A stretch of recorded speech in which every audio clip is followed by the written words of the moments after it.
Yes, good evening to all of you friends. We start the class at 9 p.m. Few more seconds to go.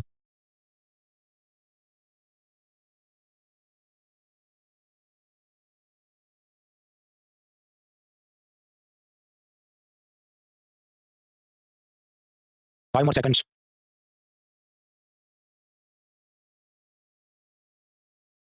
Alright friends, so now the 9 p.m. start this class. My first question is, can you hear me? देख सकते हैं, सुन सकते हो, false Ankit, Arjun, Amar, Mayank, Aashi, Shubham and दंस, we move forward. 5% लोग बोलेंगे देख सकते हैं कीबोर्ड पे कंट्रोल या कंट्रोल प्रेस करो, क्रोम ब्राउज़र यूज़ करो, इनेबल करो, इनकॉम मोड में लॉगिन करो. मोबाइल से देख रहे हैं, मेक श्योर इंटरनेट की स्पीड सही है, then it should work. Class में जो भी डाउट है, मैं पेंसिल दो क्लास करने के बाद गूगल फॉर्म से पूछ लीजिए, लिंक चैट बॉक्स के अंदर पोस्ट लिंक है. फिर बुधवार को मैं उसके जवाब अपलोड करता हूँ. मंगलवार तक जो प्रश्न आए थे उसके जवाब मैंने अपलोड कर दिए. मेरे ये वापस वो ग्लिच चालू हो गया कि कोर्स पेज पे लेक्चर नहीं दिखते. तो उसमें आप ये करो, कम से कम ये जो एनरोल वाला बटन होता है, मतलब आप अनअकैडमी मोनाल ऐसा सर्च करो, मेरी प्रोफाइल मिले, उसमें जाओ कोर्सेज लेटेस्ट पीसीबी 13, उसमें आप एनरोल का बटन दबाओ, तो फिर आपके प्लानर में वो दिखना चालू हो जाएगा. That is the temporary fix. बाकी वो लोग वापस से देख रहे हैं कि क्या गड़बड़ है इसमें. फिर हम लोग पिलर 1 2 3 4 कंप्लीट कर चुके हैं. अभी हम लोग पिलर 5 इंफ्रास्ट्रक्चर में हैं. इस वीक खत्म हो जाएगा. नेक्स्ट वीक पिलर 6 खत्म हो जाएगा. उसके बाद सॉफ्टवेयर की टेस्ट होगी, तो उस हिसाब से सारे 6 पिलर का रिवीजन आप जारी रखें. मेरे जो पिलर 5 है मोस्टली ये जनरल नॉलेज फैक्चुअल टाइप चीज़ है, तो मैं इसको जल्दी से निपटा दूंगा. इसमें पहला हैंडआउट मैंने अपलोड कर दिया, बिजली पानी वाला. नोट पेन लेके बैठना, वरना ये बहुत गाड़ी तेज चलेगी. देखिए हैंडआउट अपलोड हो चुका है. मोबाइल ऐप से देख रहे हैं, अनअकैडमी पे सर्च करो मोनाल पटेल, फिर जाए courses latest PCB 13, bell icon दबाओ, तो फिर वहाँ पर आपको पीडीएफ फाइल मिलते हैं. एंड्रॉइड में ऊपर से डाउनलोड होता है, आईफोन में नीचे एरो का साइन होता है, वहाँ से डाउनलोड होता है. लैपटॉप से देख रहे हैं academy.com/monaal.org, courses latest PCB 13, bell icon दबाओ, राइट हैंड से साइड बार खुलती है, उधर से आपको माल मिल जाएगा.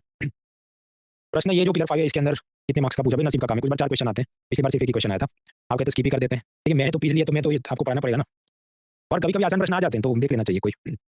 एनीवेज, तो let's start. What is infrastructure? आप समझते हैं ये irrigation, energy, road, railway, telecom, ये सब बेसिक फैसिलिटी जिससे अपनी इकोनॉमी चलती है, उसे इंफ्रास्ट्रक्चर यानी बुनियादी अवसंरचना कहते हैं. इसके कैरेक्टरिस्टिक याद रखने एमसीक्यू में. कुछ बार ये मोनोपोली हो सकता है कि सिर्फ भारत सरकार ही भारत रेल चला सके, हालांकि बाद में हम उधर भी प्राइवेट सेक्टर की एंट्री करवाइए, वो कल के लेक्चर में देखेंगे. मान लीजिए एयरपोर्ट आपने बनाया, उधर कोई टूरिस्ट ही नहीं आता, तो क्या आप ये एयर स्ट्रिप उखाड़ के ले जा सकते हैं कहीं और रिलोकेट करने के लिए? नहीं. तो सम कॉस्ट आर वेरी हाई, मतलब फेल हो गया तो निवेश का पैसा निकालना मुश्किल है. Investment can not be recovered easily if the project fails. Output is often non tradable, मतलब ये मुंबई में अगर आपने ब्रिज बनाया तो उखाड़ के उसको कहीं और शिफ्ट नहीं कर सकते, तो output is often non tradable. IPhone जैसा नहीं कि बॉक्स में भर के कहीं भेज दिया. Sometimes it is intangible in nature, touch नहीं कर सकते, जैसे स्ट्रीट लाइट है, बिजली है. Consumption is often non drivable in nature, मतलब मैं अगर फुटपाथ पे चल रहा हूँ तो ऐसा नहीं कि आपके लिए जगह कम हो जाएगी. विद इन सेंसिबल लिमिट, 50,000 लोग एक ही बार में आएंगे तो जगह कम ही पड़ जाएगी. Price exclusion is often difficult, मुफ्त करों को रोकना मुश्किल है. मतलब अब मैं इनकम टैक्स भरता हूँ, जीएसटी भरता हूँ, तो मेरी गाड़ी पहले जानी चाहिए सड़क पर, मेरा ही कार पहले जाना चाहिए, ऐसा नहीं है. जो लोग टैक्स नहीं भी भरते वो लोग भी उसे यूज कर सकते हैं. तो price exclusion is difficult. On the other hand, आपके होटल में सिर्फ मैं ही खा सकता हूँ, हाँ तो बराबर है, क्योंकि जो पैसा नहीं देगा वो होटल में नहीं खा सकता. या सिर्फ मैं ही आईफोन ले सकता हूँ, बराबर है, जो नहीं देगा पैसा वो नहीं ले सकता. Usually infrastructure creates positive externality. वैसा कि एक एयरपोर्ट बनाया जाए तो आसपास जितने होटल है, टैक्सी ऑपरेटर्स हैं, उन सबको काम मिल जाएगा. तो ये सब पॉजिटिव एक्सटर्नलिटी है. अब ऐसे जो इंफ्रास्ट्रक्चर है वो अलग अलग प्रकार के हो सकते हैं, जैसे बिजली, पानी, सड़क, ट्रांसपोर्टेशन के नाम पे air, water, rail, road transportation. Social infrastructure हो सकता है, स्कूल, हॉस्पिटल, पंचायत भवन वगैरह. या फिर कमर्शियल इंफ्रास्ट्रक्चर हो सकता है, जैसे गिफ्ट सिटी या कोई फूड पार्क या टेक्सटाइल पार्क, जो हम ऑलरेडी पिलर 3 4 में देख चुके हैं. या कम्युनिकेशन का ये सब 4G 5G का इंफ्रास्ट्रक्चर हो सकता है. तो एक एक करके हम काम की चीजें देख रहे हैं. मित्रों, एक स्पोर्ट्समैन होने का क्या फायदा है कि आपको पद्म अवार्ड मिल सकता है, आपको अर्जुन अवार्ड मिल सकता है, आप बाद में कोच मिल बन जाओ तो आपको क्या द्रोणाचार्य अवार्ड मिल सकता है. अब कोई कहे मैं पबजी खेलता हूं, तो क्या उसको ये सब मिल सकता है? जावे नहीं, क्योंकि सरकार ऐसा डिक्लेयर ही नहीं किया ना कि PUBG is also a sport. लेकिन मान लो कल की सरकार ये कहे कि हम पबजी को भी स्पोर्ट्स का स्टेटस देते हैं, तो फिर आप समझ सकते हैं ये सारी चीजों के लिए पबजी प्लेयर भी एलिजिबल हो जाएगा पद्म, अर्जुन, द्रोणाचार्य अवार्ड वगैरह. सिमिलरली मान लीजिए सरकार ये कहे कि ये जो सर्वर रूम्स हैं या डेटा सेंटर है या ब्लॉकचेन टेक्नोलॉजी का कुछ नया एआई सेंटर, डेटा सेंटर है, इसको हम इंफ्रास्ट्रक्चर का लेवल या स्टेटस देते हैं, तो क्या फायदा है? जब भी आपकी जो इंडस्ट्री है उसको इंफ्रास्ट्रक्चर स्टेटस मिले, तो सरकार अलग-अलग टैक्स बेनिफिट दे. सरकारी जमीन आपको एकदम सस्ते भाव पे वो दे दे. आपका प्रोजेक्ट का एनवायरनमेंट क्लियरेंस, एफडीए क्लियरेंस जल्दी-जल्दी हो जाए. आरबीआई आपको सब पीएसएल नॉर्म में कुछ कोटा असाइन कर दे. एक्सटर्नल कमर्शियल बोरोइंग में आपका कुछ लिबरल रखे चीजों को. सेबी भी राइट्स इनवाइट्स वगैरह फंड को कुछ एनकरेज कर सकते हैं कि आप इसमें पैसा डालो. नॉर्मली आप जानते हैं राइट्स इनवाइट्स क्या रियल एस्टेट और इंफ्रास्ट्रक्चर प्रोजेक्ट में डालेंगे. आप सरकार के पबजी सर्वर है वो भी इंफ्रास्ट्रक्चर है, तो राइट्स इनवाइट्स वाले उसमें भी डाल सकते हैं. Similar work for insurance and pension fund और उसके रेगुलेटर. वर्ल्ड बैंक वाले आपका प्रोजेक्ट का लोन कुछ अप्रूव करने में मदद करें वगैरह. तो ये सब देखते हुए सरकार ने कहा कि अब से data centre, energy storage system, मतलब ये कार की बैटरी वगैरह, इलेक्ट्रिक व्हीकल चार्जिंग इंफ्रास्ट्रक्चर और बैटरी ग्रिड वाली सिस्टम्स, ये सबको हम इंफ्रास्ट्रक्चर स्टेटस देते हैं, यानी इनको टैक्स में, सब्सिडी में, लोन में हम सब फैसिलिटी देंगे. इसके बाद अनगिनत मिनिस्ट्रियां इस पिलर में आती है. Ministry of heavy industry, steel, chemical, petroleum, gas, mines, coal वगैरह. इसका जो भी आपके हैंडआउट में दिया है कौन सा उसकी डिपार्टमेंट स्टेटरी बॉडी है वो आप देख लेना. देखिए पिलर 5 और 6 में मोस्टली ऐसे सब की मिनिस्ट्री, ऑर्गेनाइजेशन, पोर्टल वगैरह है. अब मैं एक चीज ऐसा अंडरलाइन करके पढ़ाऊंगा तो इतना तो यूपीएससी प्रश्न भी नहीं पूछ रही है. तो अब समझो मैं आपको 6 महीने इधर अटका के नहीं रखूंगा. 2 हफ्ते में ये केस खत्म हो जाएगा. उसके बाद आपको प्रीलिम एग्जाम में, प्रीलिम्स के बाद मेंस के कोर्स में लोग वापस मिलेंगे. लेकिन समझो मैं कोचिंग क्लास लेके बैठा हूं, मैं बीए एम इकोनॉमिक्स का कोर्स लेके नहीं बैठा. तो I have to finish the things, और आपको भी करनी चाहिए ताकि आपका ये सब जियोग्राफी बाकी खत्म. तो जो लोग पहले से मेरे साथ पढ़ रहे हैं, पिलर 1 में हम थोड़ा धीमा पढ़ रहे थे, क्योंकि उसमें आप याद करो 10 सवाल तो पिलर 1 से आ रहे हैं, तो उसे पढ़ने में हमने 1 महीना लगाया. Money, banking, finance, insurance. Pillar 2 थोड़ा तेज चले, थोड़ा उससे तेज. पिलर 4 भी तेजी चले. अब ये 5 और 6 से समझो तो एकदम ही तेज चलेगा. तो कुछ लोग कहें मेरे को चक्कर आ रहा है, उनको मेरा ये कहना है, आप शुरू से बैठो, अचानक से इधर आके मत बैठो. आपने नया एडमिशन लिया है, आप पिलर 1 से पढ़ना शुरू करिए. अगले साल दे रहे हैं तो भी चिंता मत करो, 15 अगस्त से मेरा वापस प्रीलिम का कोर्स आ जाएगा. तो मतलब लाइव है तो उस हिसाब से चलेगा. तब तक आप बाकी सब्जेक्ट भी अनअकैडमी सब्सक्रिप्शन से पढ़िए. तो मैं आपको बता रहा था ढेर सारे इधर मिनिस्ट्री डिपार्टमेंट है, इन सबको मैं पढ़ा नहीं रहा क्योंकि हैंडआउट में मैंने समरी बना के डाल दिया. टाइम मिले जितना याद रहे देखो, इट इज गिवन. तो आपका होमवर्क ये बुक टाइप इन्फॉर्मेशन, ये मिनिस्ट्री, ये स्टेटरी बॉडी, वो सब दिया देखना हैंडआउट से. कुछ लोग कहेंगे कि नहीं करना है, नहीं करे तो नहीं चलेगा, can be not skip it. तो मैंने तो फीस लिया तो मुझे तो पढ़ाना पड़ेगा। वैसे ऑर्गेनाइजेशन यूपीएससी पूछा, आप याद करो। एफएसडीसी के बारे में पूछा पिलर 1 में, बैंक बोर्ड ब्यूरो का पिलर 1 में, बजट कौन सा विभाग बनाता है पिलर 2 में पूछा, फिर वो एमएसपी कौन डिसाइड करता है, उसका कौन सा कमीशन है, वो पिलर 4 एग्रीकल्चर में देखा। ई बोर्ड का ऑफिस दुबई और रशिया में है कि नहीं ऐसा पूछा एक बार, वो फसाई के अंदर उसका बॉस डीजी होता है, कौन होता है पूछा 4 बी में, कंज्यूमर वाला मैटर याद करो। उसी तरह पिलर 5 और 6 के अंदर भी अलग-अलग बार अलग-अलग ऑर्गेनाइजेशन पूछे, मैंने फीस लिया तो मैंने आपको समरी बना के नोट में दिया। स्टील मिनिस्ट्री देख लेते हैं, बस एक ही योजना याद रखना है, पूर्वोदय, मतलब ये जो पूर्वी भारत है वहां पर स्टील इंफ्रास्ट्रक्चर को आपसी कनेक्टिविटी को कैसे इंप्रूव करे, दैट इज स्टील मिनिस्ट्री का पूर्वोदय स्कीम। ये सब समझो एक ही लाइन में करना है। हो सकता है आपको परेशान करने के लिए एडवांस पूछे, तो तब याद रखना है, मुझे बाकी सब्जेक्ट भी याद रखने थे। नाउ डच डिजीज माने नेदरलैंड्स।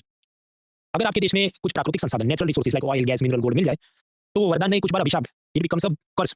वैसा कि नेदरलैंड में गैस नेचुरल गैस मिलता है तो बहुत सारे फॉरेन इन्वेस्टर आ जाते हैं कि हमको डॉलर इन्वेस्ट करने हैं। अब आप समझो डॉलर बहुत ज्यादा जाएंगे तो डॉलर वीक हो जाएगा, लोकल करेंसी स्ट्रांग हो जाएगी, तो फिर नेदरलैंड के जो एक्सपोर्ट है एग्रीकल्चर टेक्सटाइल वो सबका शेयर इमोजी हो जाएगा। क्यों हो जाएगा पिलर 3 आपको पता होना चाहिए।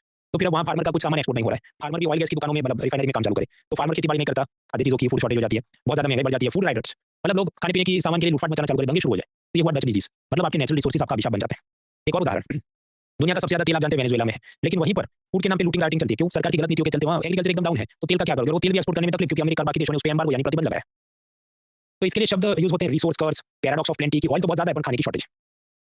भारत में भी ऐसा रिसोर्स कर्स है जिन राज्यों में जैसे उत्तराखंड झारखंड छत्तीसगढ़ नेचुरल रिसोर्सेज जैसे मिनरल्स ज्यादा है, तो वहाँ पर आप ये माफिया नक्सल पॉलिटिशियन सब करप्शन दोनों मिलकर काम करे, गवर्नेंस खराब हो, वहाँ पर मैन्युफैक्चरिंग बेस डेवलप नहीं हो, गरीबी की समस्या ज्यादा हो, तो इकोनॉमिक सर्वे हाँ ये रिसोर्स तो होता है।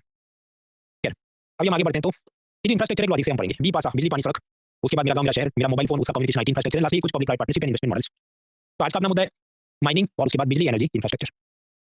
अब देखिए जो मिनरल्स होते हैं खनिज दो जात के होते हैं, ज्यादातर जो नॉन मेटालिक मतलब जो धातु नहीं है जैसे सैंड रेती mica granite agate chalk gypsum, ये सब non metallic non energy type के जो मिनरल्स हैं उनको बोला ये सब माइनर मिनरल्स हैं, गौण खनिज है। तो वैसे समझिए माइंस मिनरल्स का मैटर आता है यूनियन लिस्ट यानी केंद्रीय सूची में, तो यूनियन गवर्नमेंट कानून बना सकती है, उन्होंने बनाया, लेकिन बहुत सारी चीजें उन्होंने डेलीगेट कर दी स्टेट्स को कि आप देख लो, क्योंकि हमारे पास इतना स्टाफ नहीं कि हर जगह छोटा छोटा काम देख सके, तो उन्होंने कहा जितने माइनर मिनरल्स हैं गौण खनिज ये सबका काम स्टेट देखेगी, और जो बाकी बचे वो सब मेजर मिनरल्स। मेजर मिनरल्स में क्या है जैसे atomic mineral bauxite iron coal petroleum natural gas यानी मेटल या एनर्जी या न्यूक्लियर टाइप के जो भी मिनरल्स हैं उसको हम कहेंगे मेजर मिनरल्स, मुख्य खनिज या प्रमुख खनिज, और उसका काम यूनियन गवर्नमेंट अपने हाथ में रखा है। अब देखिए होता क्या कि जैसे आयरन और माइन है, वहाँ से आप निकालेंगे धातु मतलब खनिज निकालेंगे स्टील बनाएंगे, तो सरकार के सारी जमीन और संसाधन तो हमारे हैं, सारा जंगल हमारा है, तो हम इसकी ऑक्शनिंग करेंगे। ऑक्शनिंग में टाटा स्टील का कि आप मुझे दे दीजिए मैं आपको 10% रॉयल इसमें से शेयर दूंगा, रेवेन्यू दूंगा। जिंदाल स्टील का मुझे ये खनिज मतलब एरिया दे दो माइनिंग के लिए, मैं आपको 20% शेयर करूंगा। तीसरी एक सरकारी company steel authority of India SAIL, वो क्या हमको दे दीजिए हम आपको 30% शेयर करेंगे रेवेन्यू। तो स्वाभाविक गवर्नमेंट किसको देगी जो ज्यादा रॉयल्टी या रेवेन्यू शेयर करने को तैयार है।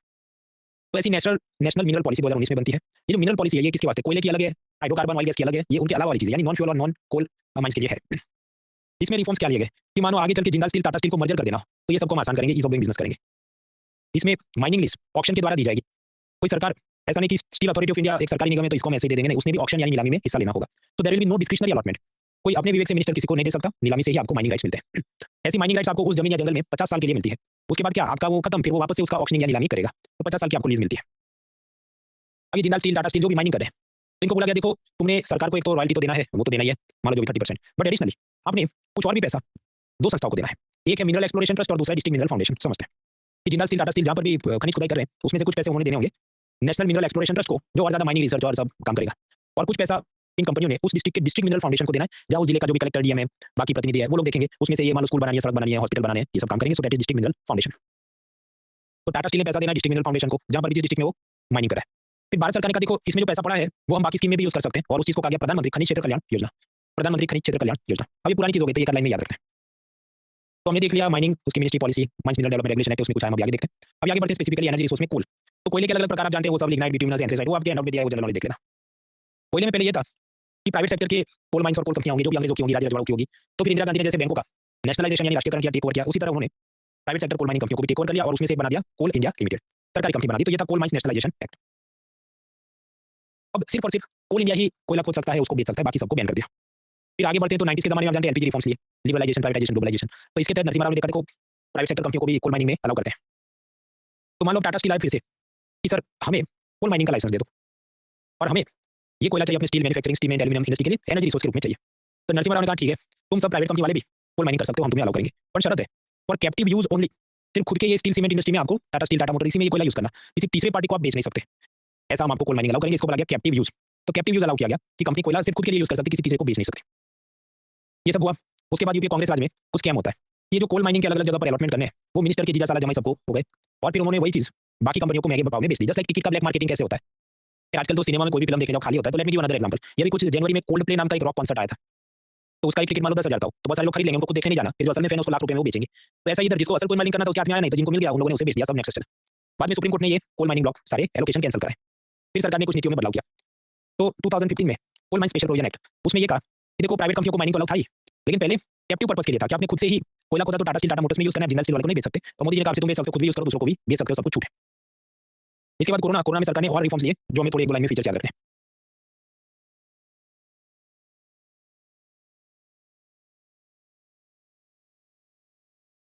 मित्र आप जानते हैं अपनी यूजुअल स्पीड क्या होती है, एक स्लाइड 1 मिनट में खत्म होती है। तो अभी कितना 20 मिनट वाला लेक्चर को तो 20 स्लाइड खत्म होना चाहिए, पर असल में 48 स्लाइड खत्म हो गए। इसलिए मैंने आपको बताया पिलर 5 और 6 बहुत तेजी से चलते हैं कंपेयर टू अदर पिलर्स, क्योंकि यहाँ पर समझे ऐसे ही सब सिंपल सी जनरल नॉलेज और ये वो चीजें। Anyways we are talking about the coal mining. Corona के दौरान सरकार ने ऑल्सो लिबरल कर दिया। पहले जब भी कोल माइनिंग का ऑप्शन होता था तो केवल ऐसी कंपनियां अप्लाई कर सकती थी जिनको आयरन स्टील पावर ये सब का कुछ एक्सपीरियंस हो, मतलब कोई भी मुंह आगे नहीं जा सकता उधर। लेकिन फिर सरकार ने रिफॉर्म किया कि अब से जो भी इंडिया रजिस्टर्ड कंपनी है बायजूस एकेडमी फिजिक्स वाला, जिसको अप्लाई करना है तुम भी कोल माइनिंग कर सकते हो, कोई प्रायर एक्सपीरियंस की जरूरत नहीं है। तो पहले प्रायर एक्सपीरियंस मांगता था, अभी नहीं मांगता। पहले ये था कि आपको गाड़ी के 3-4 लाइसेंस लेने पड़े, टू व्हीलर का अलग, फोर व्हीलर का अलग, हैवी ड्राइवर का अलग। तो पहले माइनिंग में आपको सर्वे यानी प्रोस्पेक्टिंग का अलग लाइसेंस लेना पड़े, फिर आपका अच्छा इधर मुझे खनिज मिला है, एक्चुअल माइनिंग करना उसका अलग से लाइसेंस लेना पड़े। अब सरकार ने सुधार ये सब नहीं, एक ही सिंगल कंपोजिट लाइसेंस और उसे तुम दे देना, सर्वे भी कर लो एरिया को और फिर माइनिंग भी कर लो। पहले कमर्शियल माइनिंग अलाउड नहीं थी, सिर्फ कैप्टिव माइनिंग अलाउड थी, मतलब कोयला टाटा स्टील खोदा तो खुद की स्टील फैक्ट्री में यूज कर सकता है, जिंदल स्टील को बेच नहीं सकता, लेकिन अब देना सरकार ने वो भी अलाउ कर दिया। फिर ये भी अब पुरानी चीजें, एक दो लाइन में जितना समझ याद रहा वो बराबर है। थोड़ा और आगे बढ़ते हैं, लेटेस्ट चीज देखते हैं। ये जो mines and minerals development regulation act है उसमें और सुधार किया 2023 में। एक तो एटॉमिक मिनरल्स की माइनिंग में प्राइवेट सेक्टर को अलाउ किया, क्रिटिकल मिनरल्स की रॉयल्टी रेट्स में सुधार किया और कुछ नए जात के लाइसेंस अलाउ किए। समझते हैं। पहले ये था कि एटॉमिक मिनरल्स की माइनिंग केवल सरकारी कंपनियां कर सकती है, और उस लिस्ट में उन्होंने लिखा था beryllium, lithium, niobium, titanium, tantalum, zirconium, ये सब सरकार ने कहा कि एटॉमिक मिनरल्स हैं, प्राइवेट कंपनीज में खुदाई नहीं कर सकती, केवल सरकारी कंपनी कर सकती है। लेकिन अब सरकार ने कहा कि नहीं, ये लिस्ट में से हटा देते हैं मिनरल्स को, तो प्राइवेट कंपनियां भी दे देना माइनिंग कर सकती है। मान लीजिए ये लिथियम या कोई भी ऐसा माइनिंग कंपनी ने कुछ खुद के निकाला है, अब वो 100 रुपये में उसे बेच रहा है, तो भारत सरकार कहेगी हमको रॉयल्टी दो, क्योंकि ये सरकारी जमीन थी, जंगल हमारा था। तो ये जो रॉयल्टी का परसेंटेज क्या होगा? तो सरकार ने कहा देखो क्रिटिकल मिनरल जो है lithium, niobium, scandium, yttrium, cerium, ये सब पे पहले 12% था, उसको कम करके 1 से 3% कर दिया, ताकि इससे फायदा क्या, कंपनियों के हाथ में ज्यादा प्रॉफिट रहे। तो जो फॉरेन कंपनियां भी हैं वो इसमें अट्रैक्ट हो जाएं और एफडीआई करके भारत की कोई कंपनी के साथ जॉइंट वेंचर मतलब 50-50 पार्टनरशिप करके जुड़ जाएं, तो अपने देश में क्रिटिकल मिनरल का माइनिंग थोड़ा और एक्सपांड हो सकता है। इसलिए सरकार ने क्या किया है, रॉयल्टी रेट्स कम किए। तो प्राइवेट सेक्टर को एटॉमिक मिनरल में entry they the, royalty rates for critical minerals क्या रिड्यूस कर दिया। अब कुछ नए जात के लाइसेंस भी अलाउ किया है। वो कौन-कौन से कि देखिए सबसे पहले तो आप मान लीजिए जंगल विस्तार में यहाँ खनिज हो सकता है, तो आप ड्रोन से या कोई एरोप्लेन से सर्वे करेंगे, वो क्या है, रिकॉग्निशंस, पूर्व परीक्षण। फिर आप दूसरा जाएंगे कि अच्छा मुझे वहाँ से कुछ सॉइल का सैंपल लेना है, केमिकल टेस्ट करना है, तो प्रोस्पेक्टिंग यानी ढूंढने का लाइसेंस। फिर आपका यहाँ पर अब कमर्शियल ग्रेड का अच्छी मात्रा में कोयला या मेटल मिल गया है, मुझे माइनिंग करना है, तीसरा लाइसेंस। सरकार का चौथा लाइसेंस ले लो कि प्रोस्पेक्टिंग कम माइनिंग, उसका एक सिंगल लाइसेंस आपका काम हो जाए, तो composite licence for prospecting cum mining. फिर यहाँ ये जो रिकॉग्निशंस मतलब मान लो ड्रोन से या प्लेन से आप सर्वे करते हैं, फिर प्रोस्पेक्टिंग मतलब सॉइल सैंपल कलेक्ट करके आप करते हैं, उन दोनों के बीच में एक नया कैटेगरी का लाइसेंस, एक्सप्लोरेशन लाइसेंस। वो गोल्ड, सिल्वर, लिथियम वगैरह कुछ खास मिनरल्स के लिए है। वो क्या क्यों कैसे मुझे भी नहीं पता, बस है कि 4-5 जात के लाइसेंस है। हाँ तो समझिए, गोल्ड, लिथियम, कोबाल्ट, लेड वगैरह 29 ऐसे खास मिनरल्स हैं। तो उसका जो माइनिंग या कंपोजिट लाइसेंस लेना यूनियन के पास जाओ, एक्सप्लोरेशन लाइसेंस लेना स्टेट के पास जाओ, ऐसे कुछ सुधार होने की याद है तो ठीक है, ज्यादा लोड नहीं लेना है। मैंने इसलिए बताया क्योंकि इनको कुछ बार खुजली मची है, इसका ज्यादा एडवांस में वो पूछ लेते हैं, कल एक दो पीवाई को देखेंगे फिर आपको स्वाद मिल जाएगा। अब ये जो रिकॉग्निशंस था कि पूर्व परीक्षण करना था, कैसे करते हैं, ड्रोन या एरोप्लेन से सर्वे करते जमीन का, या ऐसे कुछ आदमी बेच के करते, बट व्हाट इफ वो जमीन के नीचे गुफा में होता था, ऐसा कोई मिनरल्स या मान लो डायमंड का कुछ है, तो क्या सब सरफेस का रिकॉग्निशंस हो सकता है, तो ये भी अलाउ किया गया। तो प्राइवेट सेक्टर, प्राइवेट कंपनियां एटॉमिक मिनरल की खुदाई कर सकती है, क्रिटिकल मिनरल्स के रॉयल्टी रेट कम किए गए हैं, नए जात के लाइसेंस अलाउ किए गए हैं। अब थोड़ा जमीन से हम जाते हैं समंदर की तरफ। तो समंदर में भी बॉम्बे हाई और बाकी सब जगह पर कुछ ना कुछ खनिज संसाधन है। तो क्या है offshore area minerals development regulation amendment act, उसमें बातें क्या है, ऑफशोर एरिया में मतलब समंदर में किसी को माइनिंग का लाइसेंस मिला तो उसकी वैलिडिटी 30 साल की थी, और उसके बाद वो चाहे तो 20 साल और रिन्यूअल के लिए अप्लाई कर सकता था। पर स्वाभाविक है, जब आपका सब्सक्रिप्शन खत्म होगा फिर आप रिन्यूअल में जाएंगे वहां पर, तो मिनिस्टर या आईएएस ऑफिसर आपसे ब्राइब मांगे कि ये डॉक्यूमेंट नहीं है, तुम्हारा एक्सवाइजेड प्रॉब्लम है। तो सरकार ने कहा आपसे ऐसा 30 साल और बाद में 20 साल एक्सटेंशन ऐसा नहीं, सीधा एक ही बार में 50 साल के लिए हम आपको लाइसेंस दे देंगे मौज कर, ताकि ये बिजनेस हो जाए। तो that is offshore mining licence. पहले ऑफशोर माइनिंग में सरकार अपनी मर्जी से जो भी मान लो ओएनजीसी को देना है, टाटा स्टील को देना है, सरकार के विवेक से था, एडमिनिस्ट्रेटिव एलोकेशन। आप समझ सकते हो उसमें ब्राइबरी भी होगी, रिश्वत का भी एंगल हो सकता था। अब सरकार ने निर्णय लिया नहीं, ऑफशोर माइनिंग को भी हम ऑप्शनल मतलब नीलामी से ही आपको अलॉटमेंट मिलेगी। तो प्राइवेट सेक्टर भी ऑफशोर माइनिंग में जा सकता है, लेकिन सरकार ने कुछ शर्त की है कि यूरेनियम, मोनेजाइट, थोरियम, ये कुछ खास एटॉमिक मिनरल है, उसमें सिर्फ सरकारी कंपनियां माइनिंग कर सकती है, प्राइवेट सेक्टर वाले ऑफशोर माइनिंग नहीं कर सकते। फिर बाकी जो भी ऑयल गैस का कुछ माइनिंग का ऑफशोर माइनिंग का परमिशन दिया गया अदानी को, ओएनजीसी को, तो इन लोगों ने कुछ पैसा एक सरकारी संस्था को देना होगा जिसका नाम होगा ऑफशोर एरिया मिनरल ट्रस्ट, जो रिसर्च डेवलपमेंट एनवायरमेंट कंजर्वेशन सब काम करेगा। ये सब चलेगा तभी 2025 में माइंस मिनिस्ट्री लेके नेशनल क्रिटिकल मिनरल मिशन। वैसे ही कोबाल्ट, लिथियम वगैरह का भारत के अंदर ज्यादा खुदाई हो, उसके लिए प्रोजेक्ट की जल्दी अप्रूवल दिया जाए, भारत के बाहर अर्जेंटीना में इसके माइंस हो तो हम खरीद ले या रेंट पे, लीज पे, किराए पे ले लें, ये सबको प्रमोट करेंगे। That is national critical mineral mission. तो हमने कोयले के बारे में देखा, अभी 3-4 स्लाइड ही हैं, उसके बाद हम रिन्यूअल में जाएंगे, तो कोयले तक हम खत्म करते हैं, फिर हम देख लेते हैं। मैंने आपको बताया कि प्राइवेट सेक्टर कंपनियां भी टाटा स्टील, जिंदल स्टील, ये लोग कोल माइनिंग कर सकते हैं, पर तकलीफ ये कि ज्यादातर भारत की माइंस ऑलरेडी कोल इंडिया लिमिटेड के कब्जे में, और उसके पास हम लोग कब्जे में मतलब 50 साल का उसी को गया होगा लाइसेंस। तो टाटा को चाहिए मान लो 100 टन कोयला, खुद की माइन से 10 टन निकलता है, तो बाकी 90 तो खरीदना पड़ेगा ना। तो वो क्या करेंगे, कोल इंडिया के पास जाएंगे, भाई मुझे कोयला बेचो। अब पहले ये होता था कि क्या कोल इंडिया टाटा स्टील को कोयला बेचेगी, जिंदल को बेचेगी, भूषण को बेचेगी, ये सब गवर्नमेंट डिस्क्रिप्शन, सरकारी विवेक पे था। और गवर्नमेंट डिस्क्रिप्शन का मतलब क्या है, या तो आईएएस ऑफिसर रिश्वत मांगेगा, नहीं तो मिनिस्टर होगा कहेगा चुनाव में हमको फंडिंग दो। तो सरकार ने सुधार किया शक्ति पॉलिसी। शक्ति पॉलिसी ऐसा है कि कोल इंडिया के ऑनलाइन पोर्टल पे नीलामी होगी, जिसको कोयला खरीदना है बिडिंग कर दो, फर्क नहीं पड़ता आपकी कंपनी सरकार को चुनावी फंड में पैसा देती है कि नहीं, इलेक्टोरल बॉन्ड खरीदते हैं, डजंट मैटर। तो that is Shakti coal policy for selling the coal to private sector companies.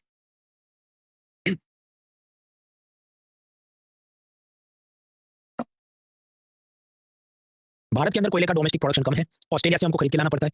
ऐसा क्यों? क्योंकि कोल इंडिया सरकारी कंपनी है, आप जानते हैं सरकारी कंपनी सरकारी टाइप का काम होगा, उनको जितना प्रॉफिट होता है उसमें से ज्यादातर सरकार कहती है हमको डिविडेंड में दे दो, क्योंकि हमको गरीब कल्याण योजना चलानी है। आइडियली व्हाट शुड हैपन कि जो भी प्रॉफिट हो उसे नया टेक्नोलॉजी, माइनिंग मशीनरी ये सब खरीदना चाहिए, पर वो काम कम रहता है। इस कारण से भारत में कोयले की शॉर्टेज होती है। तो अदानी ने ऑस्ट्रेलिया में कुछ माइंस खरीदी और वहां से वो कोयला लाते हैं, पर तब फिर ये विकी गेटा थर्मल टाइप के लोग आंदोलन करे। इसके चलते ऑस्ट्रेलिया की सरकार पे दबाव बना, तो उन्होंने क्या कहा कि अदानी को कोल माइन तो दिया बराबर है, लेकिन वो ऑस्ट्रेलिया से इंडिया जब एक्सपोर्ट करेगा तो additional X% carbon tax Adani ने ऑस्ट्रेलियन सरकार को देना होगा, जब वो ऑस्ट्रेलिया का कोल ऑस्ट्रेलिया से भारत भेजेगा। तो इससे होगा क्या, भारत को कोयला मिलता तो है पर महंगे भाव पे मिलता है, तो शेयर इमोजी। इससे क्या होगा, हमारी इलेक्ट्रिसिटी जनरेशन महंगी हो जाती है। So these are the problems. Economic survey ने एक शब्द यूज किया, कार्बन इंपीरियलिज्म। इंपीरियलिज्म मतलब ये जो बोले फर्स्ट वर्ल्ड कंट्री वाले खुद की चीज अपने पे थोपे, अपने को गुलाम बनाने की कोशिश करें। तो दोगलापन है अमेरिका का भी, यूरोप का भी। ये ब्लेम करते कि इंडिया चाइना ने कोयला जला के बिजली पैदा की, तुम बहुत प्रदूषण करते। तो भाई तुम मतलब हवे में तुम्हारी कंट्री का विकास हो गया है बिना कुछ कहे, खुद इन्होंने बहुत प्रदूषण किया, अब भारत और चाइना को ब्लेम करते हैं। फिर जाके वो चिकनी चुपड़ी बात ऐसी करते हैं कि तुम न्यूक्लियर एनर्जी यूज करो, वो बहुत क्लीन है, और तुम हमसे न्यूक्लियर यूरेनियम और सब खरीद लो, तो उन्हें अपनी चीज बेचनी है। That's the gist of it.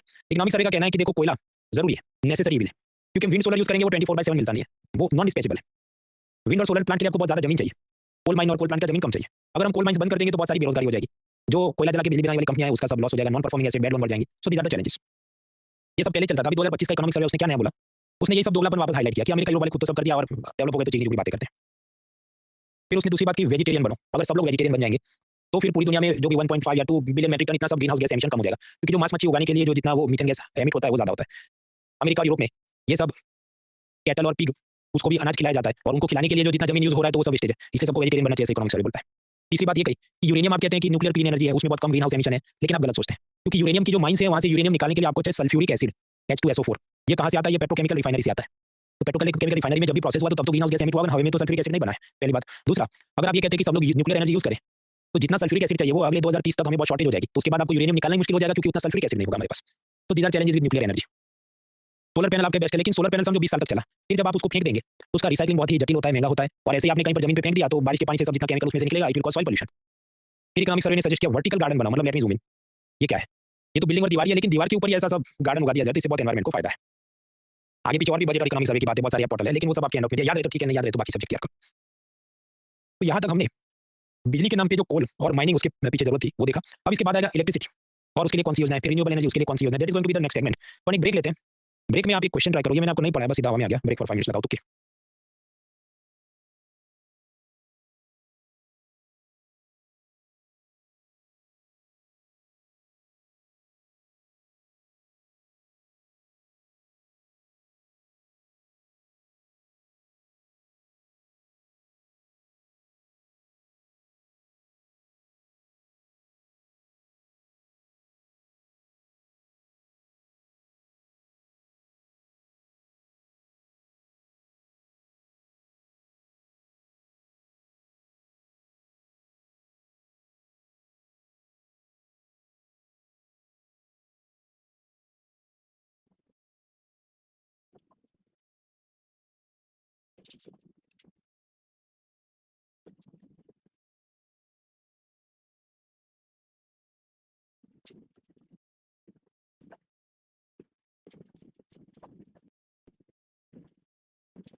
More minutes.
Thirty more seconds.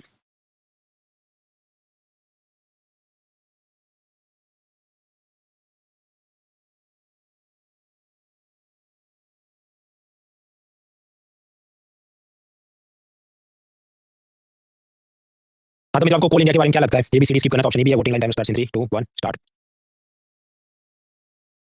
Rupali, Munish, Ruchika, Hitesh Kumar, Shyam, Prachi, Anjali, Jayashree, Ruhi, Anshul, Tulika, Aradhana, Divya, Mansi, Amrish, Naveed, Aatish, Kavita, Shagufta, Ganga, Tanu, Nikita, Kirti, Anju, Anish, Saurabh, Harika, Dharmendra, Anurag, Pradeep, Pranjal, Sambhavi, Shivant, Shubham, Amin, aspirant, Kaira, Gaurav, Sakshi, Neha, Nisha, ये सब लोग फिर Rafi, Abhishek, Alfred, Isha, Saraswati, Shiva, Arjun, Rishank, Ranjan, Kishore and correct answers. देखिए पहले तब जरा सोचो कि कोल इंडिया के पास 20 राज्यों में कोल माइंस है, तो आपको लगता है भारत कनाडा थोड़ी है? इतने सारे राज्यों में, सभी राज्यों में लगभग 80% राज्यों के अंदर कोल माइंस है, ऐसा तो है नहीं। इतने अपने पास नेचुरल रिसोर्सेज है नहीं। तो उनकी वेबसाइट आप सर्च करो तो भाई 20 स्टेट के अंदर कोई माइंस नहीं है कोयले की, 8 स्टेट के अंदर है। सो सेकंड इज रॉन्ग, इस कारण से सी चला गया, डी चला गया। अब बाकी जो इसका हेडक्वार्टर वो कलकत्ता में बराबर, और वो single largest coal producing company है, वो भी उनकी वेबसाइट के हिसाब से बराबर है। तो the answer is 1 and 3 only. आजकल आप पाएंगे कि लगभग हर साल ऐसा एक आध ऑर्गेनाइजेशन का सवाल आता है। ये एक बार पूछा, फिर एक बार कुछ कोल कंट्रोलर ऑर्गेनाइजेशन का पूछा, फिर एक बार टी बॉल के बारे में पूछा। उसमें भी कुछ बार ये होता है कि इंडिया ईयरबुक में एक या दो फैक्ट दिया, तीसरा उसकी वेबसाइट के ऊपर से उठा के पूछे। जैसे मॉरल ऑफ द स्टोरीज नहीं पता है तो जबरदस्ती टिक नहीं करना चाहिए। अब यहाँ कुछ लोग गैस मास्टर बनने गए होंगे, क्योंकि गैस मास्टर का सिद्धांत क्या है कि सिंगल लार्जेस्ट, मतलब ये गलत होना चाहिए, क्योंकि गैस मास्टर की रूल नंबर 1 कहता है एक्सट्रीम वर्डेड स्टेटमेंट्स हमेशा गलत होते हैं, तीसरा गलत है। तो वो जो करे उसका सही जवाब आना ही नहीं है। तो ये सब यूट्यूबर्स ने चिल्ला चिल्ला के स्कीम बता दिया, इसलिए अब स्कीम कम काम करती है। एनीवेज, और भी पीवाईक्यू दूसरे ब्रेक में देखते हैं। हम लोग देख रहे थे एनर्जी। अब एनर्जी के अंदर देखिए बिजली का काम देखते हैं, उसका नाम है बिजली मिनिस्ट्री, नहीं उसका नाम है पावर मिनिस्ट्री। तो उसके नीचे कौन से डिपार्टमेंट स्टैट्यूटरी बॉडी आपके हैंड आउट में देख लेना। फिर अलग अलग स्कीम्स चलती है, स्कीम्स में कुछ खास दम है नहीं। Just a minute, yes. हाँ, तो जो भी मिनिस्ट्री स्टैट्यूटरी बॉडीज आपके हैंड आउट में वो आप देख लेना, याद है ठीक है, otherwise need not take too much load. Ahmedabad में बिजली बेचने की कंपनी है टोरेंट पावर, और मुंबई में है रिलायंस पावर। अब मान लीजिए टोरेंट पावर ने 100 किलो बिजली पैदा किया, लेकिन सिर्फ 80 किलोग्राम ही यूज हुआ, बाकी 20 उसके पास एक्स्ट्रा पड़ा है। सामने मुंबई में मान लो शॉर्टेज है कि इनको 50 किलो कम पड़ रहा है, उनकी लोकल कंपनी ने प्रोड्यूस किया, लेकिन फिर भी डिमांड ज्यादा है। तो स्वाभाविक है रिलायंस कंपनी अहमदाबाद की टोरेंट कंपनी से ये बिजली खरीदना चाहेगी। तो किधर से खरीदे? स्विगी, जोमेटो से, अमेजॉन से, फ्लिपकार्ट से नहीं। उसका एक ऑनलाइन ऐसा पोर्टल है, इंडिया एनर्जी एक्सचेंज लिमिटेड यानी IEX। वहां पर अलग अलग बिजली कंपनियां अपने पास जो सरप्लस बिजली है दूसरे राज्य को बेच सकती हैं, ऐसा ये पोर्टल है। क्या ये काम के? मेरे हिसाब से बिल्कुल काम का नहीं। तो बताया क्यों? क्योंकि द हिंदू, मतलब द हिंदू का ये कहना है कि ये सब रिलायंस, TCL, ये सब फालतू चीजें, पूरी दुनिया में सबसे बड़ी, सबसे इंपॉर्टेंट मेन चीज है तो वो है IEX कंपनी।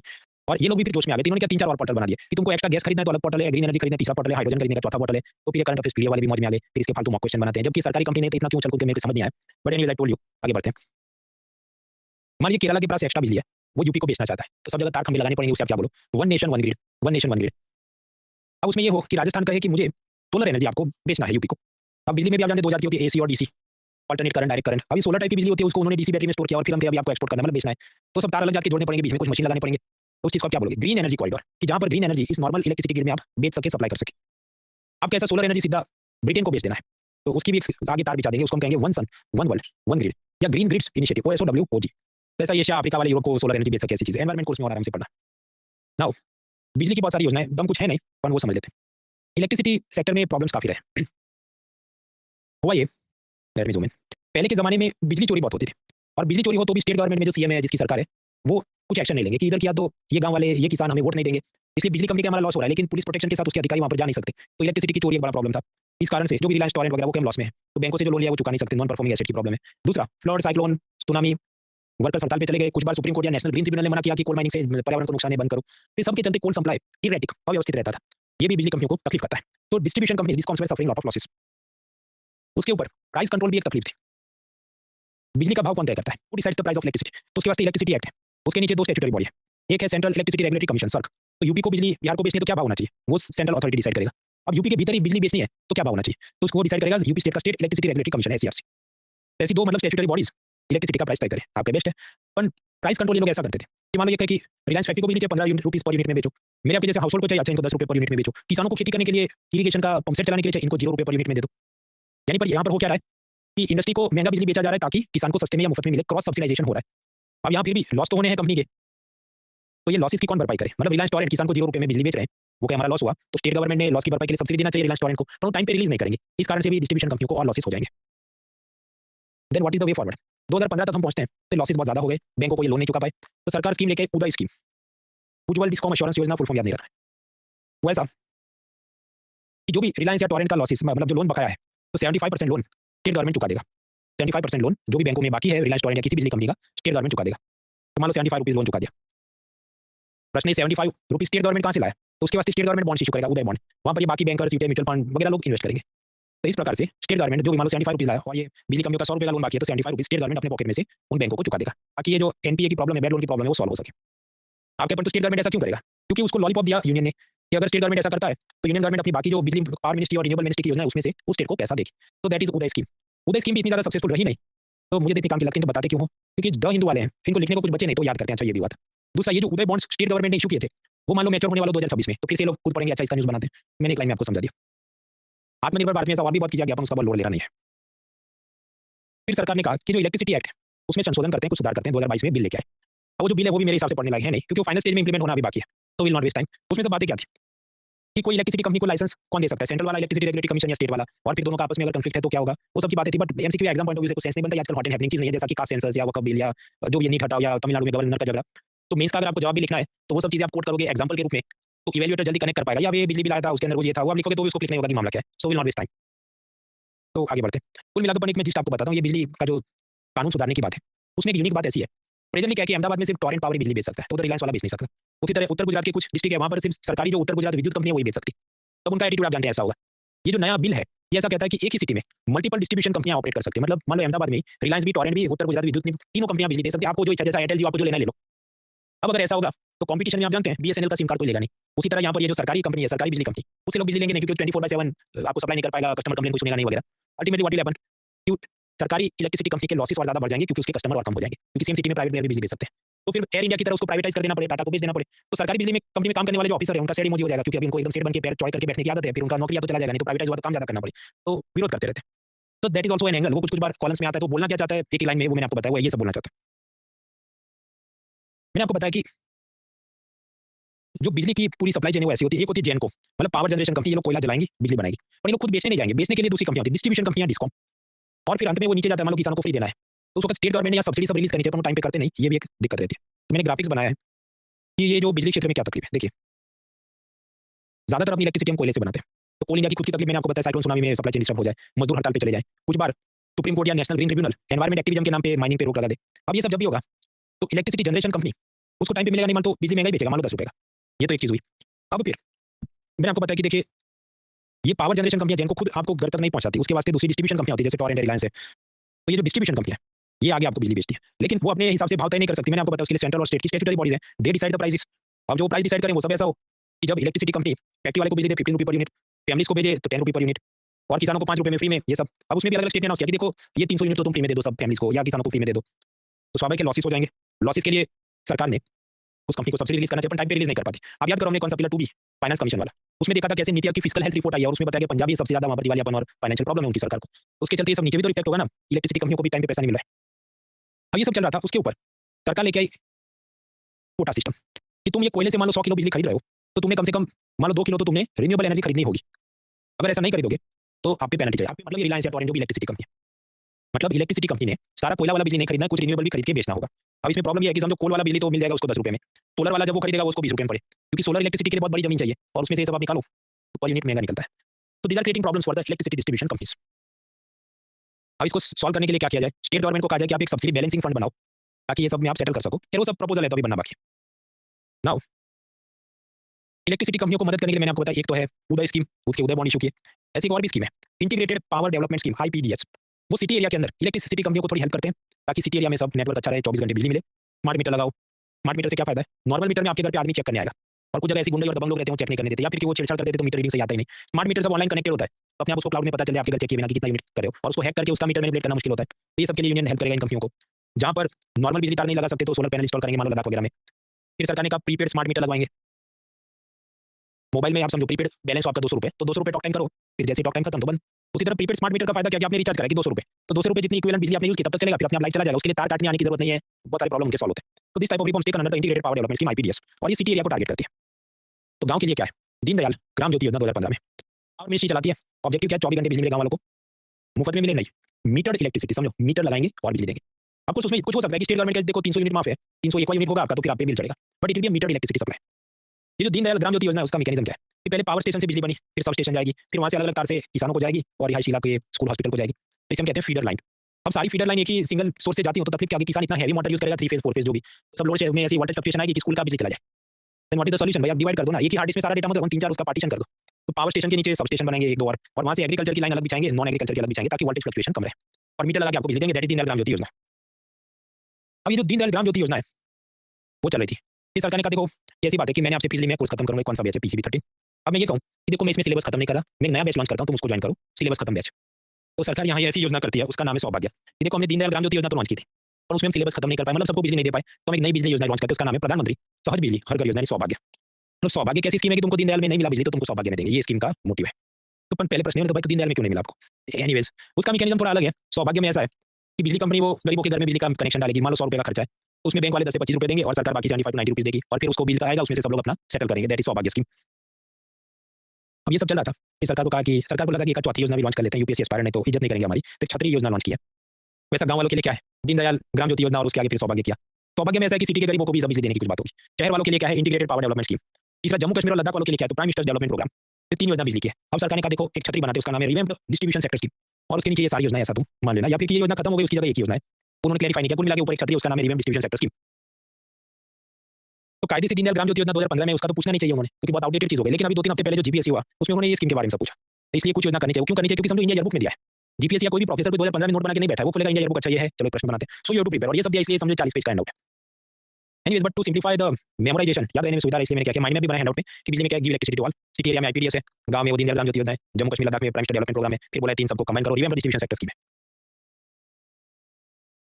तो ये हमने समझा। इसके आगे थोड़ा और पढ़ लेते हैं, फिर एक ब्रेक लेते हैं। आपने कुछ अमेज़न से मंगाया, आईफोन मंगाया, ठीक नहीं चल रहा, तो आप कंज्यूमर कोर्ट में शिकायत कर सकते हो। इलेक्ट्रिसिटी कंपनियों में तकलीफ क्या है कि आप शिकायत करो उसका इतना जल्दी सेटलमेंट नहीं हो। दूसरा, मान लीजिए एयरटेल में आपको नेटवर्क ठीक नहीं आ रहा है, तो आप जियो में शिफ्ट कर सकते हैं, आपके पास पोर्टेबिलिटी है, मोबाइल नंबर में पोर्टेबिलिटी है। बिजली कंपनी में भी नहीं है, क्योंकि अभी ऐसा है कि अहमदाबाद में सिर्फ टोरेंट सप्लाई करेगा, तो आपको उसका सर्विस अच्छा नहीं लगता, तो रिलायंस का कनेक्शन ले नहीं सकते। तो यहाँ पर सरकार की जिम्मेदारी बढ़ जाती है कंज्यूमर प्रोटेक्शन के लिए। तो पावर मिनिस्ट्री ने इलेक्ट्रिसिटी एक्ट में कुछ सुधार करके नियम नोटिफाई किया है कि सभी बिजली कंपनी 24/7 बिजली देनी होगी, कंप्लेन का नंबर होना चाहिए, टाइम पे सब सेटल नहीं किया तो आप उसका सजा हो सकता है, वगैरह वगैरह। ऑफ कोर्स कुछ जगह पर एग्जेम्पशन होंगे कि एग्रीकल्चर को 24/7 बिजली देना कंपलसरी नहीं है, वरना तो समझो किसान दिन रात 24 घंटे मोटर चालू रखे तो जमीन में पानी नहीं बचेगा। बट अदर जो रेसिडेंशियल है, हॉस्पिटल है, स्कूल है, वहाँ पर बिजली होना चाहिए 24 घंटे। टैक्सी में आप जानते हैं कि मान लो दोपहर को 100 रुपये ले, फिर जैसे ही शाम होगी तो 200 मांगेगा कि सर्ज प्राइसिंग है, सर्ज प्राइसिंग। अभी डिमांड ज़्यादा है तो हम ज़्यादा फीस मांगे, टैक्सी वाले सब बोलेंगे 5-6 बजे अगर आप कोशिश करो।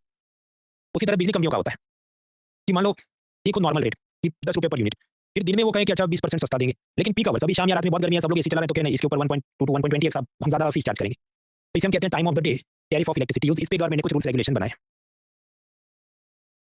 तो बिजली के नाम पे हमने क्या किया, पावर मिनिस्ट्री कंपनियों की मदद के लिए, उदय स्कीम गाँव वालों की मदद के लिए क्या था, दीनदयाल ग्राम ज्योति योजना, शहर में आईपीडीएस था।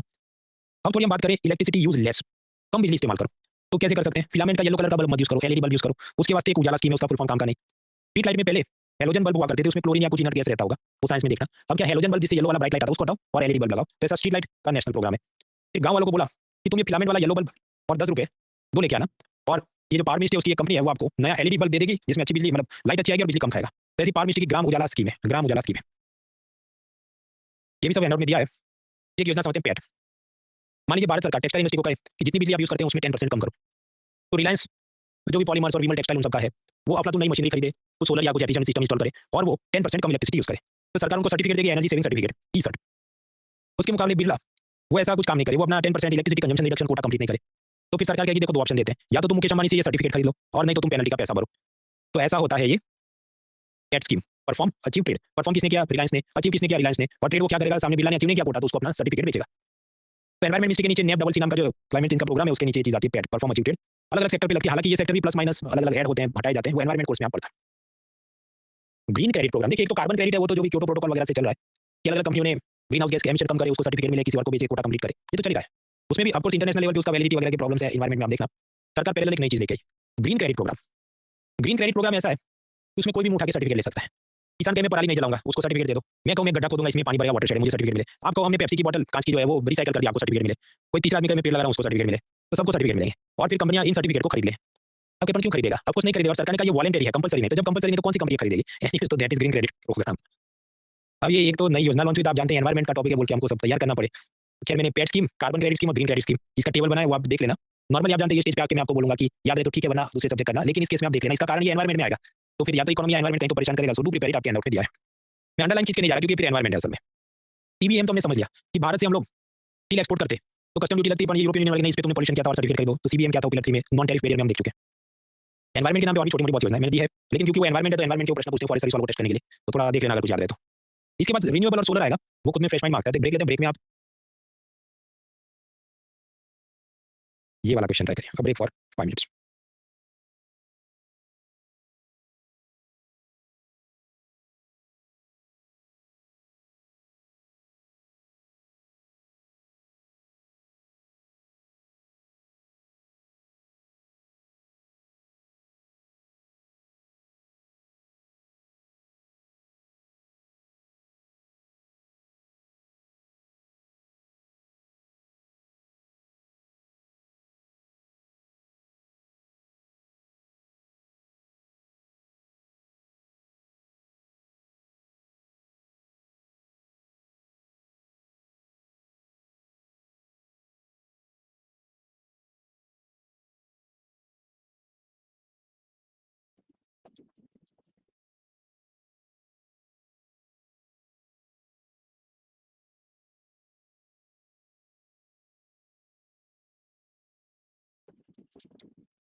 3 more minutes.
Thirty more seconds.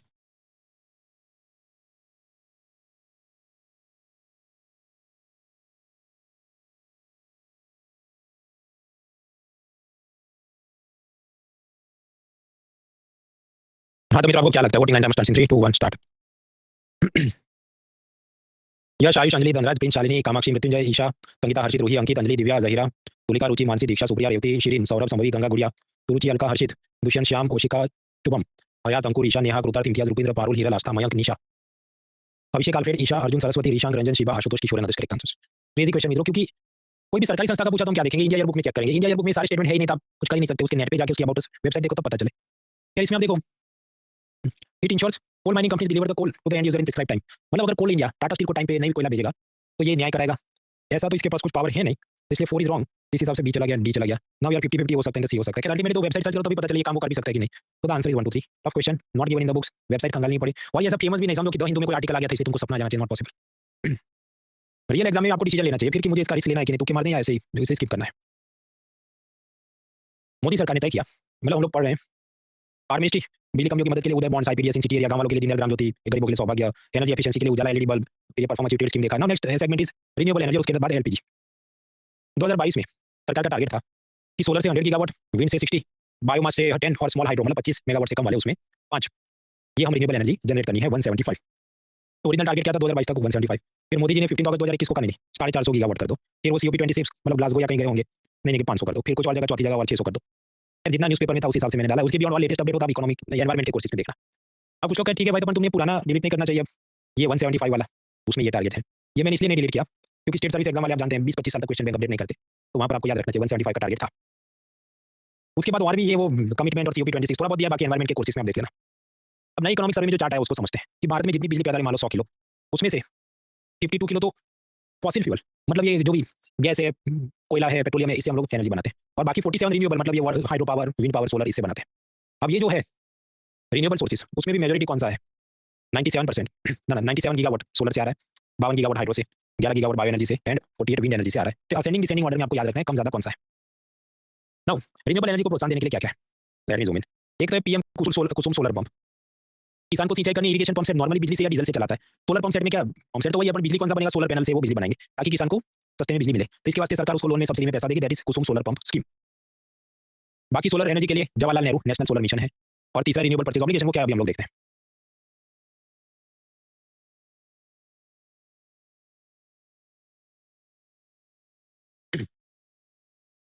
Jawaharlal Nehru national solar mission renewable energy वाली मंत्रालय इसे चलाती है।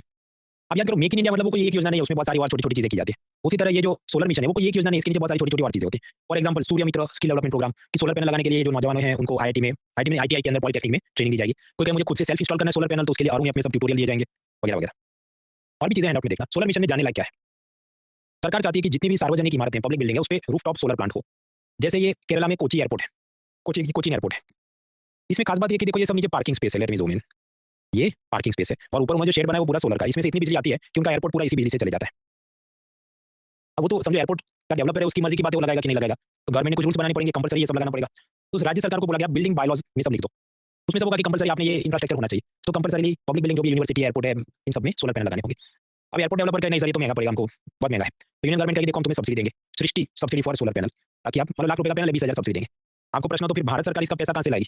उसके वास्ते सरकार ने tax free solar bond issue किया, तो मेरे आपके जैसे लोग वो बॉन्ड खरीदे, उस पर क्या चलेगा, प्रिंसिपल और इंटरेस्ट हमको मिलेगा, लेकिन वो आपकी इनकम टैक्स में नहीं भरना पड़े, ऐसा टैक्स फ्री बॉन्ड होगा। तो वहाँ से पैसा मोबिलाइज करके ये सब सोलर पैनल्स लगवाई जाएंगे।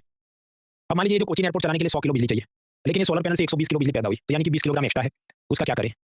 तो फिर एयरपोर्ट डेवलपर्स ये जो 20 किलो एक्स्ट्रा बिजली बन गई उसको रिलायंस टोरेंट किसी को बेच सकते हैं, जिस कंसेप्ट को हम कहते हैं नेट मीटरिंग। उसी तरह आपके घर पे सोलर पैनल है, आप उसका भी एक्स्ट्रा इलेक्ट्रिसिटी कंपनियों को बेच सकते हैं, तो that is net metering. But अब यहाँ पर तकलीफ होगी, व्हाट इफ टोरेंट या रिलायंस का हमको ये नहीं खरीदना है, हमको कोयले वाला बिजली सस्ते मिलता है, we will purchase the coal energy, we don't want the solar energy.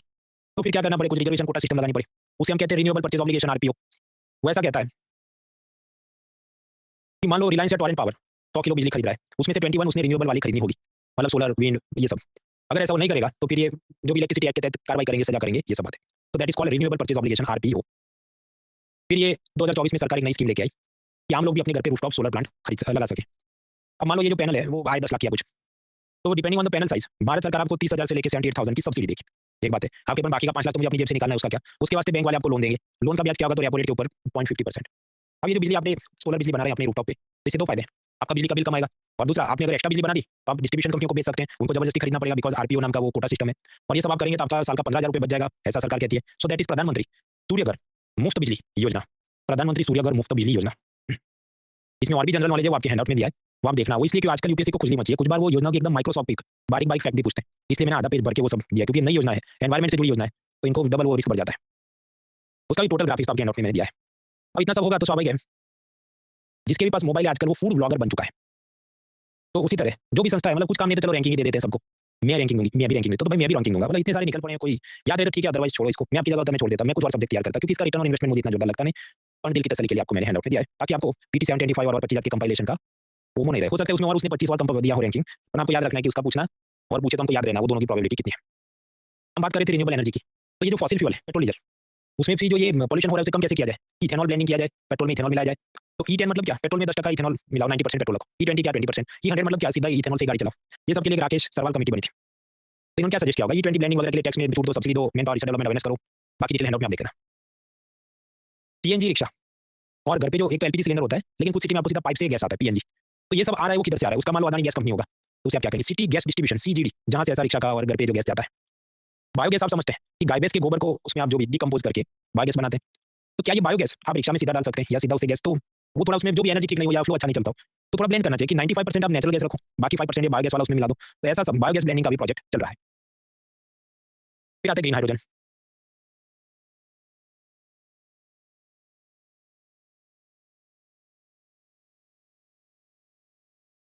समझो हाइड्रोजन बनता कैसे, मीथेन यानी CH4, उसमें आप वाटर स्टीम पानी की भाप वो आप उसको कंबाइन करो H2O, तो फिर निकलेगा कार्बन मोनोऑक्साइड यानी CO प्लस हाइड्रोजन 3H2, तो ये है स्टीम मीथेन रिफॉर्मिंग यानी SMR प्रोसेस। तो इसमें हाइड्रोजन बन गया, हाइड्रोजन से आप कार चलाओ, ये सब हो सकता है, और इसमें एक सैड इमोजी है कि भाई कार्बन मोनोऑक्साइड भी बन गया। तो ये जो पूरी प्रोसेस थी कि मीथेन और स्टीम मिला के उसमें से ये सब बनाया गया, अगर आप ये सब केमिकल प्रोसेस में जो भी मान लो एक कढ़ाई में ये सब डाल के गर्म करना था, तो गर्म करने के लिए आपने एनर्जी सोर्स क्या यूज़ किया, पेट्रोल कोयला कुछ यूज़ किया, उसे आपने केमिकल प्रोसेस में सब हीट जमा की है। अगर ऐसा है तो जो हाइड्रोजन बना उसको हम कहेंगे ग्रे हाइड्रोजन। अब मान लीजिए चलो आपने कोयला जला के केमिकल प्रोसेस के लिए कढ़ाई गर्म की है, यू हीटेड द वेसल, तो ग्रे हाइड्रोजन बना। लेकिन आप ये कहिए जो कार्बन मोनोऑक्साइड बाय प्रोडक्ट पैदा हुआ था उसको हमने जमीन में गाड़ दिया है, कार्बन कैप्चर एंड स्टोरेज वो क्या एनवायरमेंट में देखना, तो मतलब हमने थोड़ा जो जहर पैदा हुआ था उसको खींच लिया है, तो फिर आप कहेंगे ये जो हाइड्रोजन है या ब्लू हाइड्रोजन है ये थोड़ा कम खराब हाइड्रोजन है। तीसरा, आप कहें कि ये प्रोसेस ऐसे करनी नहीं है, हम ये करते हैं कि एक विंड प्लांट लगाते हैं और उसमें से पवन चक्की से बिजली पैदा हो, फिर हम वो भेजेंगे एक मशीन में जिसको कहते हैं इलेक्ट्रोलाइजर, उसमें पानी होगा, पानी का इलेक्ट्रोलाइसिस करेंगे तो उसमें से सीधा ही आप क्या O2H2 अलग हो जाएंगे, तो ये तो एकदम क्लीन टाइप का हाइड्रोजन निकला ना, तो इसे हम कहेंगे ग्रीन हाइड्रोजन। तो ग्रीन हाइड्रोजन कैसे बनेगा, वाटर इलेक्ट्रोलाइसिस, और उसके लिए जो बिजली चाहिए वो आपने सोलर या विंड ऐसा कुछ क्लीन यूज किया, then it is green hydrogen. अब इसे प्रमोट करने के लिए नेशनल ग्रीन हाइड्रोजन मिशन वो रिन्यूएबल एनर्जी मिनिस्ट्री चलाती है, और उसमें बहुत 6 लाख लोगों को जॉब मिलेगा, बहुत मजा आ जाएगा, ऐसी बात है। अब ये जो पानी के अंदर इलेक्ट्रोलाइसिस करना इसका मशीन आता होगा इलेक्ट्रोलाइजर, अब ऐसे मशीन भारत में बनाने के लिए सब्सिडी देंगे हम ऐसी कंपनियों को, तो साइट प्रोग्राम है, SIGHT programme under the green hydrogen mission. अब ऐसा ये जो भी पूरा प्लांट बनाना है ग्रीन हाइड्रोजन का, मान लो 100 करोड़ रुपए चाहिए, अदानी के मैं 50 करोड़ निकालता हूँ, सरकार के हम 50 करोड़ निकालते हैं, तो भाई पब्लिक प्राइवेट पार्टनरशिप हो गया, तो ऐसा शिप पार्टनरशिप प्रोग्राम भी है under the green hydrogen mission. उसके बाद न्यूक्लियर एनर्जी की तरफ जाते हैं, तो न्यूक्लियर में एक दो डेवलपमेंट जो आए, यूक्रेन में चेरनोबिल में दुर्घटना हुई, जापान में फुकुशिमा में डिजास्टर हुआ, इस कारण से भारत में भी ये अलग अलग जगह न्यूक्लियर प्लांट बनाने की बात होती है, उसका लोग विरोध करते हैं, तो उन सब लोगों को शांत करने के लिए सरकार ने न्यूक्लियर लायबिलिटी का कानून बनाया। भाई कानून में ऐसा लिखा है अनलिमिटेड न्यूक्लियर लायबिलिटी, वैसी बात है कि मान लो अदानी एक न्यूक्लियर प्लांट शुरू करे और भगवान नहीं करे उसमें भी चेरनोबिल जैसा सब हो जाए, तो स्वाभाविक है अदानी ने कॉम्पेंसेशन यानी मुआवजा देना होगा, तो कितना देना होगा? कानून में ऐसा है कि मान लो उस एरिया में जितने बच्चे 7 जनरेशन तक सब विकलांग पैदा हो, तो 7 जनरेशन तक पैसा दो, मतलब अनलिमिटेड लायबिलिटी, कोई उसकी मैक्सिमम सीलिंग नहीं कि 100 करोड़ तुम्हारी मैक्सिमम लायबिलिटी, कुछ भी हो सकता है, जितना भी हो वो सारा तुमको भरना पड़ेगा। तो स्वाभाविक है, तो फिर अदानी क्या कहता है, भाई मेरे को धंधा करना ही नहीं, I don't want to enter in this business if there is unlimited liability. इस कारण से भारत में न्यूक्लियर एनर्जी का कुछ खास और उसमें भी प्राइवेट सेक्टर की मदद से कुछ हो नहीं रहा है। तो अब 2025 के बजट में सरकार ने ये कहा कि देखो हम ये कानून में सुधार कर देंगे ताकि आपकी लायबिलिटी एक अपर लिमिट हो कि मान लो मैक्सिमम 1000 करोड़ या 2000 करोड़, कुछ अनलिमिटेड नहीं कि 7 जन्म तक तुमको देना ही पड़ेगा। फिर अब जब ये बनेगा तब हम देखेंगे, तब तक बजट में एक लाइन में जो बोला उसका मैंने आपको जिस्ट बताया। नाउ माइनिंग खत्म, कोयला खत्म, रिन्यूएबल खत्म, एनर्जी के नाम पे अब गैस सिलेंडर के लिए क्या है? एक जमाने में मतलब राजीव गांधी, इंदिरा गांधी के टाइम में 2000 के सिलेंडर हुआ करते थे, जो ये होटल रेस्टोरेंट में यूज हो ब्लू कलर के सिलेंडर, उस पे सरकार सब्सिडी नहीं देती थी, और घर में जो यूज हो वो लाल कलर के सिलेंडर, उस पे सरकार सब्सिडी देती थी। और जो सब्सिडी है भारत सरकार गैस कंपनियों को देती थी, और फिर उनको कहती थी कि देखो ये जो रेड कलर का सिलेंडर है मान लो तुम 500 में बेचना क्योंकि मिडिल क्लास और गरीबों को जाना है। अब वहां से वो आएगा एजेंसी के पास, जो भी सिटी में एजेंसी वाला होगा वो ये सिलेंडर का डिस्ट्रीब्यूशन करेगा, वो आप तक सब्सिडाइज सिलेंडर पहुंचने नहीं देगा। वो यही 500 का सिलेंडर रेस्टोरेंट वाले को 750 में बेच देगा, क्योंकि उसको बिना सब्सिडी वाला सिलेंडर वो तो 850 में मिलता होगा ब्लू कलर का, तो वो तो खरीद लेगा। तो हमेशा ये मिडिल क्लास और गरीबों को हाथ में सिलेंडर आए नहीं, और आए तो उन्होंने भी ब्लैक मार्केट से खरीदना पड़े, तो वो भी 700-800 कुछ देके आए। एज अ रिजल्ट अपन गरीब लोग जंगल काटेंगे, उसमें से लकड़ी जला के अपना घर में खाना पकाएंगे। तो इसका रिफॉर्म क्या है कि अब से सरकार गैस कंपनी को कोई सब्सिडी नहीं देगी। गैस कंपनी को बोला तुमको लाल नीला पीला जो कलर का सिलेंडर बेचना बेचो, वजन के हिसाब से तुम बेचना। तो फिर तो ये होगा कि समझो कोई भी सिलेंडर 850 का बेचो, तो एजेंसी वाले के पास कोई मोटिवेशन बचा ही नहीं ना, क्योंकि समझो आर्बिट्राज कब होता है, जब रेट में डिफरेंस हो, एक जगह महंगा दूसरी जगह सस्ता, तभी बीच में आर्बिट्राज या स्मगलिंग का केस बनता है। अब अगर सिलेंडर कंपनी सारे एक ही भाव पे बेचे तो कोई आर्बिट्राज होगा नहीं, तो आपको कायदे से सिलेंडर मिल जाए, आप खरीद लो मान लो 850 में, और फिर भारत सरकार आपके बैंक अकाउंट में जो भी 290 250 300 रुपीस सब्सिडी जमा करेगी ताकि आपको अल्टीमेटली सस्ते में वो पड़े। इसे कहा गया प्रत्यक्ष लाभ अंतरण पहल स्कीम, पेट्रोलियम मिनिस्ट्री देती है, ये आपको याद रखना है। तो दैट इज पहल स्कीम। अब पहल स्कीम में ऐसा हुआ कि कोरोना में सरकार ने मिडिल क्लास को सब्सिडी रिलीज करना बंद कर दिया, लेकिन सरकार खुल के कबूल नहीं करती है कि हमने बंद कर दिया, फिर वापस चालू किया जब उनको लगा इलेक्शन आ रहा है, फिर वापस टाइम पे रिलीज नहीं करे, तो अप डाउन चलते रहता है। ये तो एक बात हुई पहल सब्सिडी। फिर उसके ऊपर एक और योजना जिसका नाम है प्रधानमंत्री उज्ज्वला योजना।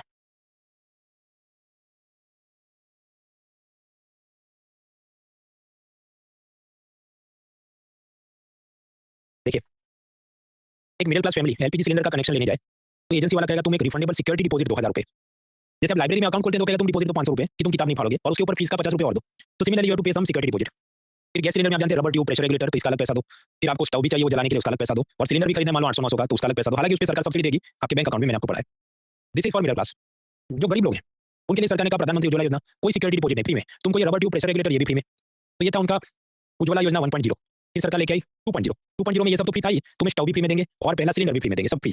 तो दैट इज प्रधानमंत्री उज्ज्वला योजना 2.0, जिसमें कोई सिक्योरिटी डिपॉजिट नहीं, rubber tube, pressure regulator, stove free में, और फर्स्ट सिलेंडर भी फ्री में। दूसरे से पैसा देना पड़ेगा, दूसरे सिलेंडर कन्वर्ट, उस पर भी सरकार सब्सिडी तो देगी। एडिशनली नहीं तो जो एलपीजी सिलेंडर का कनेक्शन लेना वो एक सरदर्द है, क्योंकि आप एजेंसी वाले के पास जाओगे तुम पहले तो रेजिडेंशियल प्रूफ लेके आओ।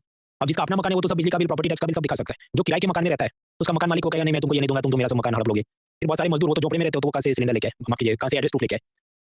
तो ये जो प्रधानमंत्री उज्ज्वला योजना 2.0 उसमें ये रिफॉर्म लिया गया कि अब से जो गरीब माइग्रेंट है उन्होंने कोई रेशन कार्ड या इलेक्ट्रिसिटी बिल या कोई एड्रेस प्रूफ देना नहीं है, सेल्फ डिक्लेरेशन कुछ कागज में लिख दे कि मैं इधर रहता हूँ, सूरत में, दिल्ली में, मुंबई में, और उसको एजेंसी वाला सिलेंडर दे देगा। What about kerosene? केरोसिन का उपयोग एक तो लालटेन जलाने में और कुकिंग में, स्टव जलाने में होता था। पहले के जमाने में आप याद करो एलपीजी सिलेंडर का या पाइप गैस का इतना सब चलन नहीं था, तो भारत सरकार ये सोचे कि गरीब लोग को भी तो खाना पकाना है, लाइट जलानी है, तो हम केरोसिन पे सब्सिडी देंगे और ऐसा सस्ता केरोसिन हम राशन की दुकान पे बेचेंगे। इसमें भी तकलीफ थी, डाइवर्जन हो जाता था कि रिक्शा वाले ये सस्ता वाला केरोसिन लेके रिक्शा चलाते थे और एयर पोल्यूशन करते थे। अब मोदी सरकार का क्या कहना है कि भाई तुमको ये लालटेन क्यों जलानी है, जब हमने तुम्हें दीनदयाल ग्राम ज्योति और उसके बाद सौभाग्य योजना में बिजली दे दी, एलईडी बल्ब भी तुमको सब्सिडाइज प्राइस पे दे दिया, और तुम्हें ये प्राइमस का स्टव भी क्यों जलाना है, जब हमने पीएम उज्ज्वला स्कीम में आपको एलपीजी सिलेंडर भी दिलवा दिया। तो अब से केरोसिन की सब्सिडी बंद, मतलब केरोसिन मिलेगा राशन की दुकान पे, पर वो सस्ता वाला नहीं, वो जो भी मार्केट रेट पे मिलेगा। So that is kerosene. आपके तो केरोसिन का फिर उपयोग क्या है, उसके अलग उपयोग होंगे कि समझो जैसे वो पेंटर होते हैं उनको ऑयल पेंट का क्लीन करना है, या गाड़ी में कुछ उसका रिपेयर के दौरान क्लीनिंग, उस सब में वो यूज होगा। गैस प्राइसिंग, जो भी नेचुरल गैस है उसमें से अलग अलग मान लो फर्टिलाइजर इंडस्ट्री को भेजना है, हाइड्रोजन वाली कंपनियों को भेजना है, घर पे पाइप से आपको नेचुरल गैस या पाइप गैस भेजना है, तो उसका क्या भाव होगा। तो गैस सप्लाई मतलब जो गैस माइनिंग करती है या कहीं से गैस लाती है, ऐसी दो जात की कंपनी हो सकती है। एक तो ओएनजीसी जो सरकारी कंपनी है, दूसरा अदानी गैस जो प्राइवेट कंपनी है। तो पहले सिस्टम ये था कि देसी नेचुरल गैस का क्या प्राइस होगा, ओएनजीसी में सरकार डिसाइड करेगी, और वो डिसाइड करेगी मान लो इसका भाव होना चाहिए $5। वो नॉर्मली महंगाई बेचेंगे क्योंकि उससे उनको अलग अलग योजना के लिए पैसा निकलना है। अदानी उसको कहे तुम फॉर्मूला एक है उसके हिसाब से इंटरनेशनल मार्केट से लिंक करके तुम करो, तो हो सकता है उसका गैस $3 का हो, जबकि दोनों ही गैस भारत में ही बने, पर सरकारी गैस महंगा होगा, प्राइवेट वाला सस्ता होगा। क्योंकि सरकार जानबूझ के एक्सपेंसिव क्यों बेचेगी, क्योंकि अलग अलग वेलफेयर स्कीम के लिए पैसा मोबिलाइज करना है। आप कहे तो भाई तो फिर तो कोई ओएनजीसी का गैस क्यों खरीदे जो मान लो $5 का है, सब लोग अदानी का गैस खरीदें जो कि $3 का है। और इसमें तकलीफ समझो, भारत के अंदर ये जो भी ऑयल गैस की रिफाइनरी या माइंस होंगी उसका 83% प्रोडक्शन सरकारी कंपनियों के हाथ में है। आपकी इच्छा तो भी आप अदानी का गैस खरीद नहीं सकते, क्योंकि आपकी सिटी में होगा नहीं, ओएनजीसी वाला सप्लाई कर रहा होगा। जस्ट लाइक कोल इंडिया के पास ज्यादातर माइंस का कंट्रोल है, उसी तरह ओएनजीसी के पास ज्यादातर ऑयल गैस एसेट्स का कंट्रोल है। तो customers do not have option, आपको जख मार के महंगा वाला खरीदना पड़ेगा गैस। ये तकलीफ थी। फिर सरकार ने बनाई किरीट परीख पैनल। किरीट परीख ने कहा कि government should not fix this, ये सब जो नेहरू के जमाने में सोशलिज्म चलता था ये सब बंद करो, मार्केट को डिसाइड करने दो और वो फार्मूला से डिसाइड करे। तो अदानी के गैस का मतलब प्राइवेट गैस वाले क्या भाव रखेंगे वो भी फार्मूला से, ओएनजीसी वाला क्या भाव पे बेचेगा वो भी फार्मूला से। और ये फार्मूला कैसी है, वो इंटरनेशनल मार्केट में गैस का क्या प्राइस चल रहा है उसके साथ लिंक है। तो समझो पेट्रोल डीजल जैसा हो गया, पेट्रोल डीजल को भाव कौन तय करता है, कंपनियां डिपेंडिंग की इंटरनेशनल मार्केट में क्या चल रहा है। उससे उन्हें स्लैब बनाया कि मिनिमम $4 मैक्सिमम $6 ये याद नहीं रखना है हमें, बस 1-2 लाइन में कि किरीट पर एक पैनल बनी थी और उन्होंने ये सब इस प्रकार से गैस के प्राइस डिसाइड होते हैं कस्टमर के लिए। सीएनजी के साथ ये जो गोबर गैस बनाया गया वो 5% मिक्स करो, ऐसे 500 प्लांट बनाएंगे, जो गोबर्धन स्कीम है। ऐसी और भी छोटी-मोटी योजनाएं हैंडआउट में दिया, देख लेना। और भी गैस के नाम भी मतलब इनको क्या ही प्रेम है, समझो एलपीजी गैस की चलो एक पहल स्कीम है, उसमें सब्सिडी मिली। आप कहे चलो गरीबों को और आप वो सिलेंडर फ्री में देंगे पहला वाला, वो सबका क्या उज्ज्वला स्कीम है, तो 2 स्कीम में उनको संतुष्ट हो जाना चाहिए। पर पता नहीं उन डिपार्टमेंट में आईएएस ऑफिसर को क्या कुछ नहीं है, 3-4 और चीजें उन्होंने बना दी है, हैंडआउट में दिया, याद रहे तो ठीक है, नहीं तो बाकी सब्जेक्ट क्लियर करो। तो बिजली के नाम पे जाने लायक चीजें थी, वो मैंने देखी। अब बचता है पानी। अब पानी के नाम पे समझो जल जीवन मिशन, फिर क्या था कृषि सिंचाई योजना, प्रधानमंत्री कृषि सिंचाई योजना, ये सब तो हम ऑलरेडी पिलर 4 एग्रीकल्चर में देख चुके हैं। तो अब केवल बचता है स्वच्छ भारत मिशन। स्वच्छ भारत की 4 स्लाइड हैं, तो ब्रेक नहीं ले रहे हैं, इसको निपटा देते हैं। पहले था निर्मल भारत अभियान, टॉयलेट बनाओ योजना, फिर मोदी सरकार आई उन्होंने कहा स्वच्छ भारत मिशन है। स्वच्छ भारत मिशन में क्या है, जल शक्ति मिनिस्ट्री, वो मतलब मेन उसका काम देखिए, उसके नीचे गांव में वही इंप्लीमेंट करेंगे, उसका ड्रिंकिंग वाटर सैनिटेशन का डिपार्टमेंट। शहरी इलाकों में अर्बन में ministry of housing and urban affairs, वो लोग डेवलप करेंगे। स्वच्छ भारत मिशन में क्या, build toilets, solid waste management, information education communication, open defecation free, खुले में शौच मुक्त भारत, ये सब है। अब इसमें भी फेज 1 तो कंप्लीट हो गया, अभी फेज 2 चल रहा है रूरल और अर्बन के लिए। तो उसमें क्या, अब सिर्फ टॉयलेट के बियॉन्ड वाली बातें होंगी कि plastic waste management, animal waste, single use plastic use नहीं करना है, कंस्ट्रक्शन से जो धूल मिट्टी उड़ती है वो नहीं होना चाहिए, एयर पोल्यूशन कम होना चाहिए, ये सब चीजें उसमें चलती है, हैंडआउट में दिया, देखना।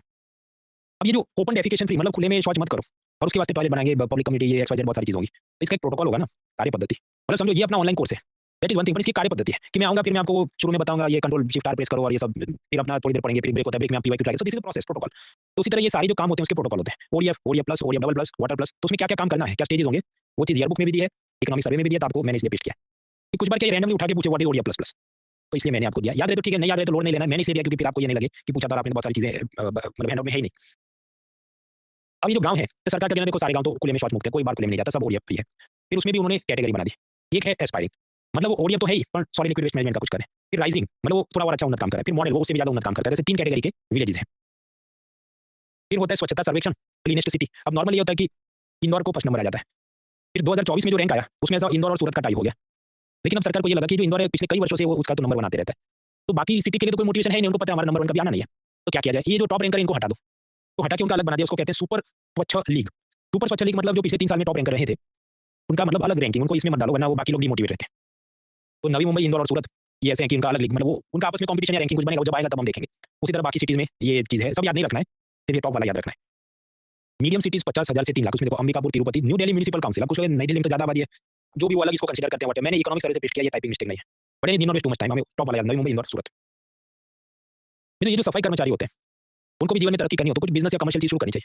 तो ये जो सुलभ शौचालय है, ऐसा वो अपना खुद का कुछ बनाना चाहे, उनको क्या चाहिए लोन, या फिर वो ये सोचिए जो कचरा उठाने की मशीन है या रोड स्वीपिंग मशीन है, ऐसा हम खरीद लेते हैं और रेंट पे, फिर म्युनिसिपल कॉर्पोरेशन का किराए पे हम लोग सप्लाई करेंगे काम, उसके लिए भी लोन चाहिए। जैसे लोन उनको मिले उसके वास्ते स्वच्छता उद्यमी योजना है, सोशल जस्टिस मिनिस्ट्री चलाती है।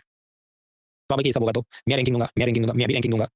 फिर स्वच्छ भारत मिशन का रैंक याद रखना चाहिए, उसमें भी मतलब लॉजिक से इंदौर और अभी टाई होगी, इंदौर और सूरत 2 हुए, नेक्स्ट वाला जब आएगा तब सारे कोर्स खत्म हो गया तो या तो अगले साल अपडेट में या बीच में आपका परीक्षा, तो नेट से सर्च करके याद कर लेना। तो मैंने आपको ओवरव्यू दिया इसके, जो भी मेरे ख्याल से 48 पेजेस आर डन। इसमें मेरी कोई बहादुरी नहीं कि मैंने 2 घंटे से कम में खत्म कर दिया, क्योंकि mostly factual general knowledge type है। कुछ इसमें हाई यील्ड टॉपिक है, जैसे दीनदयाल ग्राम ज्योति वगैरह, वो मतलब एवरग्रीन कुछ ना कुछ पूछते हैं, या सोलर मिशन या रिन्यूएबल के टारगेट्स हैं, तो पता होना चाहिए, हमने देखा। So first hand out is done. कल हम मिलेंगे तो 5 भी मतलब सड़क ट्रांसपोर्टेशन, उसकी सब चीजें देखेंगे। फिर परसों मिलेंगे तो rural urban communication public partnership. तो इस प्रकार से गाड़ी चलेगी, इसके 3-4 हैंड आउट हो सकते हैं, तो be prepare for that. Free time में थोड़ा-थोड़ा याद करते रहें, नहीं याद रहे तो बाकी सब्जेक्ट तैयार करो। सी आई टू रन बाय, इसमें मैं कुछ बहादुरी गिनता ही नहीं इस बात की, ये पिलर ही ऐसा है कि तो फिर एक आदमी को तो जिम्मेदारी लेनी पड़े। Otherwise mostly what happens in Delhi coaching institute, ये वाली चीज कोई पढ़ाता ही नहीं, हवा में तुमको सपना आ जाना चाहिए, तुम खुद से देख लेना, बट एटलीस्ट एक कंपाइल चीज हाथ में हो तो टाइम बचता है। तो we are done with this handout, कल मिलेंगे, कल दूसरा हैंड आउट है। All the best, let's get. अच्छा, ये जो जीडीपी का क्विज हुआ था उसका भी मैं रैंकिंग नॉर्मली अपनी जो प्रोटोकॉल है उस हिसाब से मुझे दिखाना चाहिए, पर वो मुझे नहीं दिख रहा है भाई, तो मैं आपको क्या रैंकिंग दिखा, सीधे ब्लैंक पेज, मुझे भी ब्लैंक पेज दिखा रहा है, तो क्विज मुझे दिखाई नहीं, इसलिए मैं आपका स्क्रीनशॉट ले नहीं पाया कि इसका क्या रैंक है। लेकिन आप सबको मैं बोलना चाहूँ सिंसियरली सारे टेस्ट खत्म करो, इनको मैं वापस लिख के भेजा, hopefully they should fix it. मिलते हैं कल, लेट्स गेट इट।